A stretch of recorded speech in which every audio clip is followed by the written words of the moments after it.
Welcome back, guys, to the 2 Plus podcast. Paddy here again for another look at how 1.5 has affected some of the armies in our game. And today I'm going to run through 5, maybe 6 reasons why Empire are now better since the 1.5 update. So this is going to include the FAQ and Errata, as well as the match play guide. I think there's been a significant improvement for Empire. I think you could argue that they might be one of the most affected factions out of this update.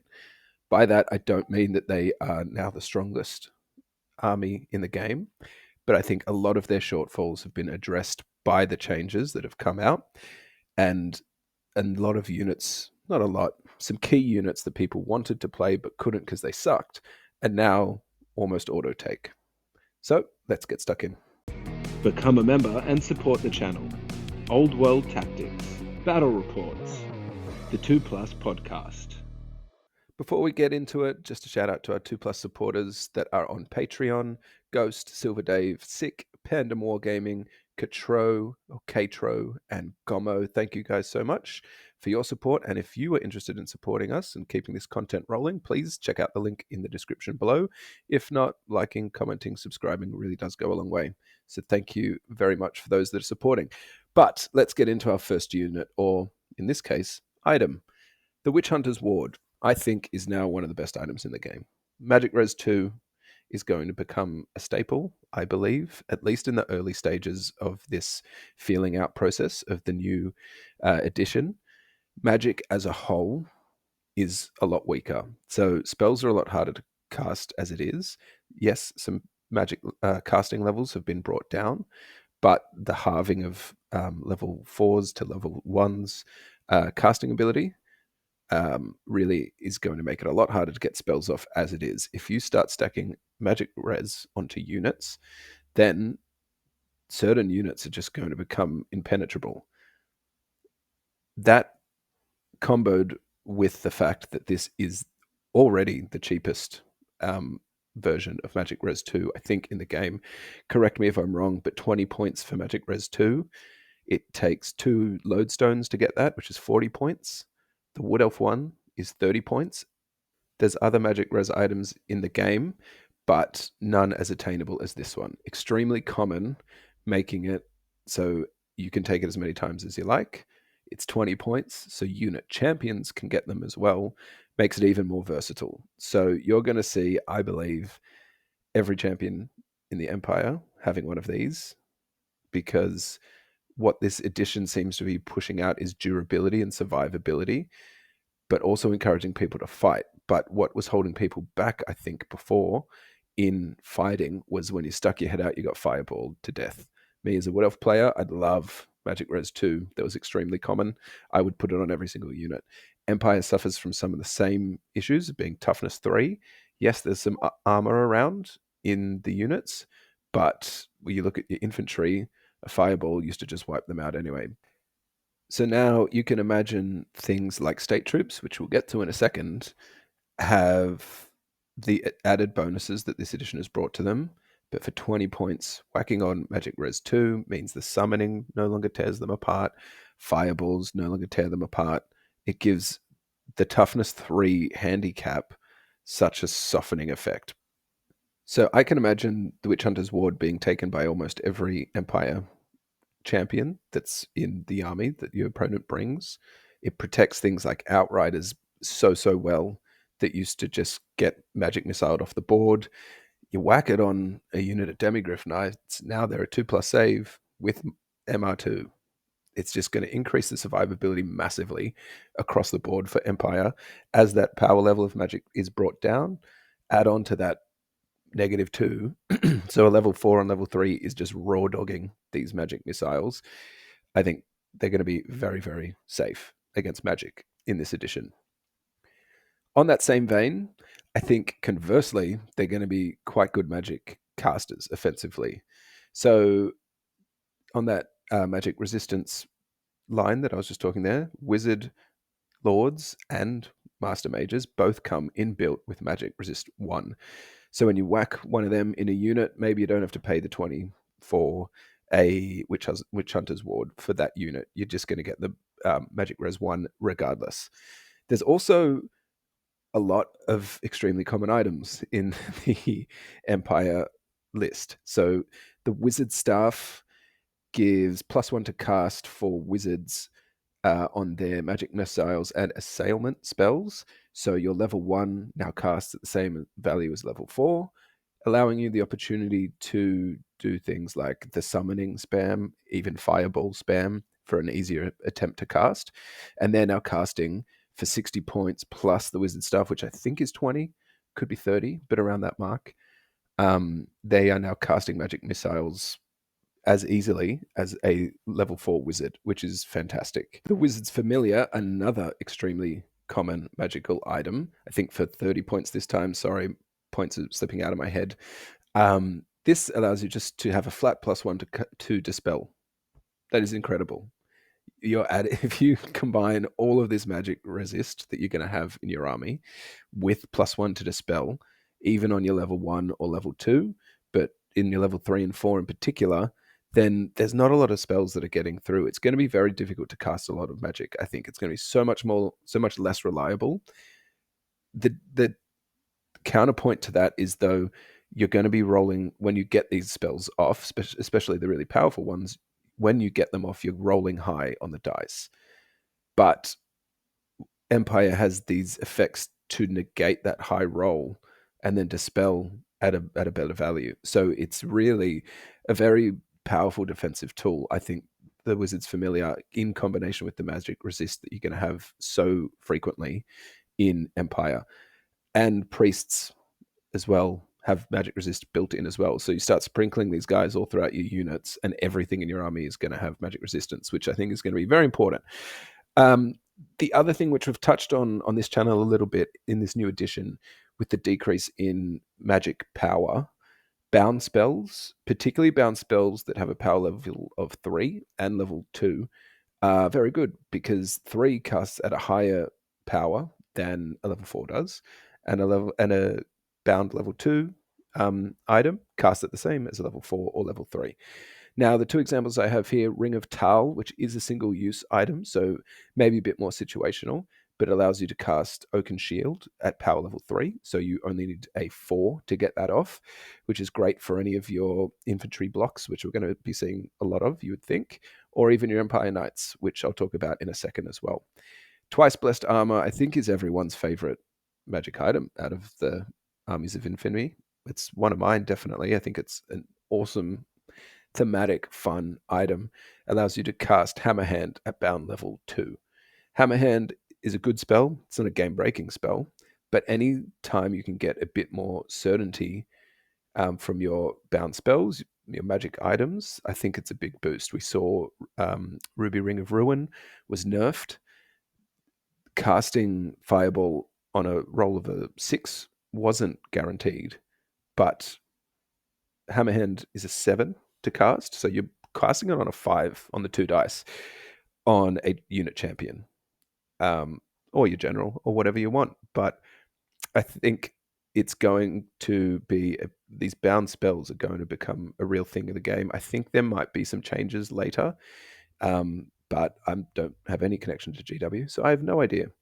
But yeah, that wraps Magic for the Empire, which I think is in a really good spot now. They can already, I think, take every single law except maybe High, and they can take Necromancy. Someone can correct me in the comments. I don't think they can take High Magic, but I think they have access to the rest. So I think we're going to see a lot of Magic spam, or at least Magic defense for Empire.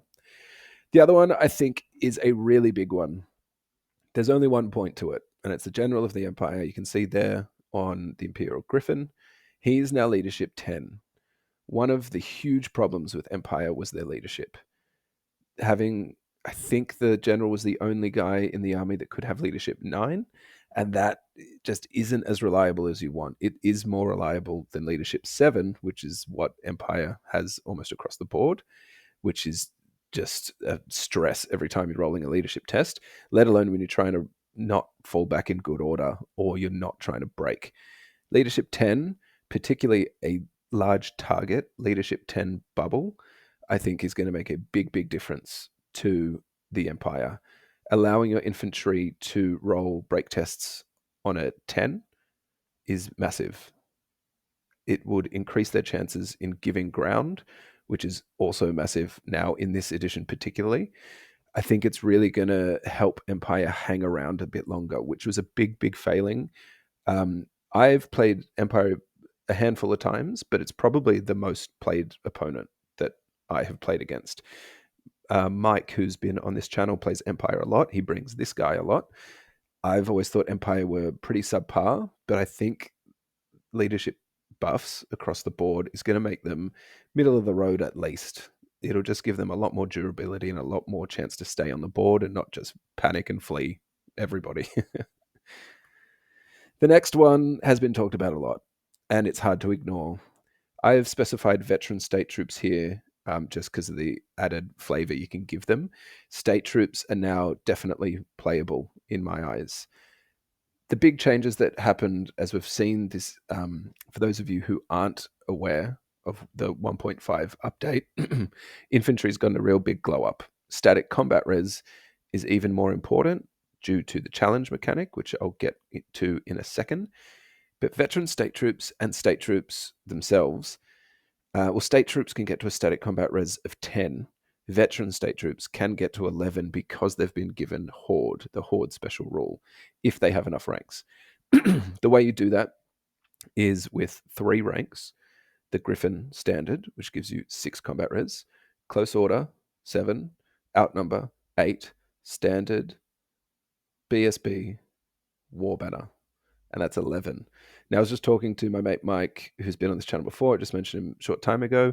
There's actually a way, using his favorite thing, detachments. I think the maths we did, and correct me if I'm wrong, you can get up to 15 if you have a regiment of state troops, 2 detachments of, say, handgunners, and when the regiment is charged, the detachments do their out of sequence countercharge into the flanks. You'd bring 2 units of 10 of those. That means you are getting 2 extra close orders, 2 extra rank bonuses, I think, and 1 flank, which is 5 more combat res, which takes this to 16 static combat res. The way you make that all take effect is the challenge effect. You challenge out whatever's charged you, if it's a dragon. Now we're talking perfect scenarios here, and this is probably never going to happen, but it's funny to talk about nonetheless. 16 static combat res on Empire state troops, and you don't think they're viable? Hit me in the comments. Baloney.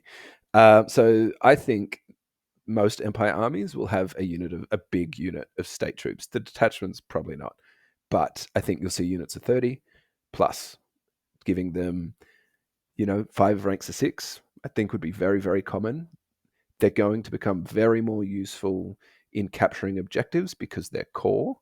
So they can sit on an objective, challenge out for a turn, most likely beat anything unless they're getting combo charged. And they will be incredibly hard to move now because you're probably not going to beat them on static combat res without a very strategic charge into them. They also have a lot of flex options. So including shields base, they're 9 points. So you bring 30 of these guys, that's 270 points. For me to bring 20 Eternal Guard to my Wood Elf list, I think it's something like 320 points. State troops all day for me. I would take them in a heartbeat in that scenario. You can also give them halberds. You can also give them spears. You can also, and this is the difference with veteran and normal state troops, which I think is pretty important, is you can give them drilled.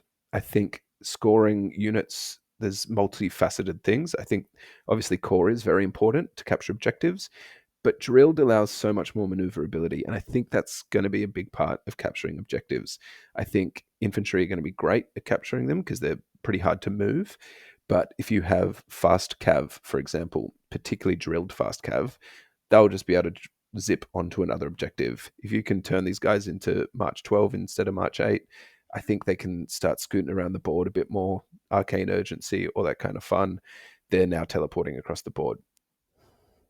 On top of all this edition, they've introduced parry, which means if you have a hand weapon and shield, you get +1 to your armor save. These guys have light armor, shield, hand weapons, plus the extras you can give them that I just mentioned.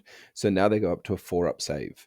So you start comboing all this stuff with a 4-up save, Magic Res 2, 5-up ward save, maybe from the Ring of Tal, maybe from your wizard, but all of a sudden the durability of these guys is just so much more significant. So I think these guys are going to be very, very common. Maybe not at the top level of you just bash them up Warhol type games, because I think really good players will beat the combat res blocks that don't have shooting attacks. But I think in your backyard Warhammer game, these guys are going to be brought every single time. And I'm kind of looking forward to it because new models on the table is very exciting. The next one leans into the scoring a lot more. So Empire already had Empire Knights in core. The Nuln list can take Outriders, which I think were already good. I think Empire Knights were also already good. But now Empire Knights have the ability to score on objectives. You can drill them, you can stubborn them. Unit strength 10 is very easy to come by. It's 5. Horses, you are probably bringing 8 of these guys minimum. They have 3-up armor save. They now have -2 magic res. So now they're even more durable and difficult to move with stubborn and easier to get onto objectives than, say, infantry. So a lot of the core we already saw in competitive Empire lists was stacked with Empire Knights. They're not game breaking, absolutely not, but they were good enough, I think, and now I think they are better. So again, I think it's going to be quite difficult to fill out your core, although it's so cheap, 270 points. But maybe Empire's the list that is going to have that swelling core and just have so many scoring opportunities for objectives. But I'm interested to see how that plays out. Outriders, I love as a unit. I've always done okay against them because I play Wood Elves mainly, and shooting really hurts them, particularly magic shooting, as in Fireball, the summoning, etc. So this Witch Hunter's Ward thing, feeding into them, now making them Magic Res 2. In Nuln, they can be core, so they can score, and they have both offensive output, they're move 7, so they're not the quickest, but they have heavy armor, and they have a range 24, I believe. So very versatile unit for damage output. They're not just paper anymore because of the magic res. Heavy armor and cavalry, I think, is going to be really good. Chuck a 5-up ward on them, and they are hanging around a very long time. So cavalry core, I think, as a whole in this edition is going to be really good. But Empire are in a very good place for it, I believe. This is the last one I have here, and this is the one I want everyone else's opinion on because I'm torn, and all the Empire players I talk to are also torn. Great swords, iconic Warhammer unit. Love seeing them on the tabletop, but I always see them just get wiped off the board. Alex and I on this channel often talk about strength 6 being the breakthrough barrier. We play elves a lot, and it's quite hard to get strength 6, and we feel it a lot. In the 1.5 update, they just got a flat +1 strength. So they are now strength 4. Still toughness 3, but full plate. Magic Res 2, most likely.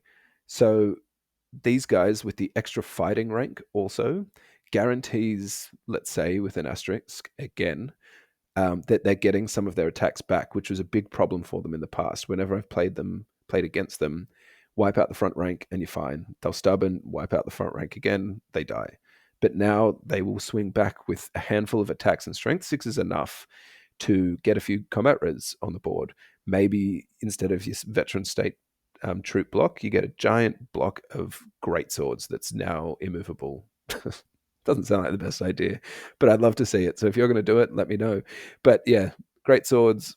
I'm torn, but I think without a doubt they have more play than they did before. So I think all in all, Empire is in a great spot now. I'll reiterate, I don't think they are the best faction in the game, or even in the top 3 or 4, but I would have put them in the bottom handful of armies, at least supported armies. And now I think they're at least middle tier. They don't have a dragon, so that is always going to be a downfall. I am not in the pool of people that think dragons are now done. I think dragons still tear apart Empire, but you have play around them. And when it comes to the objective based game that we're heading into, I think Empire are in almost a good spot as any to contest and capture them now. So that wraps it up, guys. Hope you enjoy it. Tell me your opinions in the comment. As I said, I play Wood Elves mainly. I have played Empire in the old world a few times, and I've played against them a lot. So I'm pretty across the Empire, but I'm not a know-it-all. But these are the things that stood out to me. Keen to know what you think. And again, if you want to support the channel, please jump in to the description, jump in our Patreon, or like, comment, subscribe, and we will talk to you soon. Thanks.